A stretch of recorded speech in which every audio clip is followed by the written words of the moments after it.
কিভাবে একটা user smart link create করবে এবং কিভাবে আমরা অ্যাপ্রুভ করে দেব। প্রথম আমরা একটা ইউজার ক্রিয়েট করে নিই। হ্যাঁ, সো আমি ইউজারে যাচ্ছি, ক্রিয়েট। সো ধরেন আমি দিচ্ছি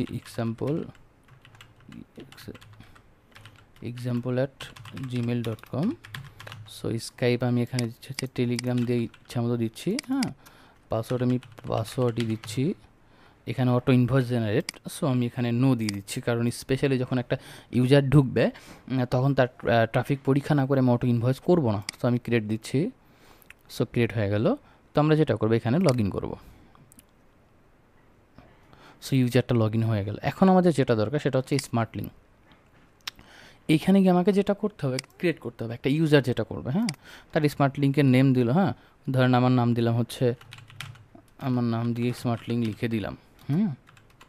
সো ক্যাটাগরি কোন ক্যাটাগরি, সো আমি এখানে এই ক্যাটাগরিটা সিলেক্ট করলাম, সিলেক্ট করে আমি ক্রিয়েট দিলাম।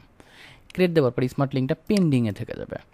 এখন আমি যেটা করব, আমি অ্যাডমিনে ঢুকবো, অ্যাডমিনে রোল ব্যাক করতেছি। অ্যাডমিনে রোল ব্যাক করার পরে আমাকে যেটা করতে হবে, দেখতে হবে স্মার্ট লিঙ্ক একটা পেন্ডিংয়ে আছে। তো প্রথমে আমি যেটা করবো, এই স্মার্ট লিঙ্কের আন্ডারে কোন ডোমেনটা আমি দেবো। এখানে আপনার হচ্ছে আনলিমিটেড ডোমেন থাকবে, যেমন লস পোলাস ইউজ করে, ওরা আনলিমিটেড ডোমেন অ্যাড করে রাখে। আপনি এটার জন্য কোন ডোমেনটা ইউজ করবেন, তো আমি এই ডোমেনটাই দিয়ে দিলাম। আমার এখানে ডোমেন অ্যাভেলেবেল নাই। স্ট্যাটাস অ্যাক্টিভ, ক্যাটাগরি যেটা দিয়েছে সেটাই থাক, পাবলিশার থাক, নেম এরকমই থাক। তো আমি আপডেট দিয়ে দেবো। তো স্মার্ট লিঙ্কটা আপডেট নিয়ে নিল। এখন আমাকে যেটা করতে হবে, স্মার্ট লিঙ্ক আপডেট নিলে স্মার্ট লিঙ্কের আন্ডারে তো কোনো অফার নেই। তো আমাকে যেটা করতে হবে, ক্লিক করতে হবে। ক্লিক করার পরে এই ক্যাটাগরির আন্ডারে সো কোনো অফারই নেই আমার। তো আমি যেটা করব সেটা হচ্ছে, আমি স্মার্ট লিঙ্কের ক্যাটাগরিটা চেঞ্জ করে দিচ্ছি। সো স্মার্ট লিঙ্কের ক্যাটাগরিটা চেঞ্জ করার পর যখন আমি ক্লিক করব, এই ক্যাটাগরির আন্ডারে কতগুলো অফার আছে, মাস্ট বি একটা ক্যাটাগরির আন্ডার একটা মানে অফার রাখবেন, যে অফারটা টোটালি সব কান্ট্রি অ্যালাও, অথবা আপনি ম্যানুয়ালি সব কান্ট্রি সেট করে দিতে পারেন। সো এইখানে আমি যেটা করব, ওকে কী কী অফারটা দেবো এর মধ্যে থেকে, ধরেন আমি এইটা আর এই 3টে অ্যাপ্রুভ দিচ্ছি।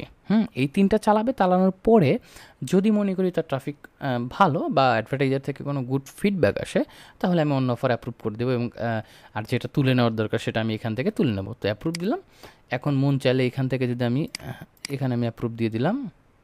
সো মন চাইলে আমি কোনো অফার তুলে নেবো ওর কাছ থেকে, জাস্ট এখান থেকে ডিলিট বাটনে ক্লিক করলে ওই অফারটা ওর স্মার্ট লিঙ্ক আর থাকবে না। যে 2টা আছে এই 2টা নিয়ে সে কাজ করবে। এটাই। সো ধন্যবাদ।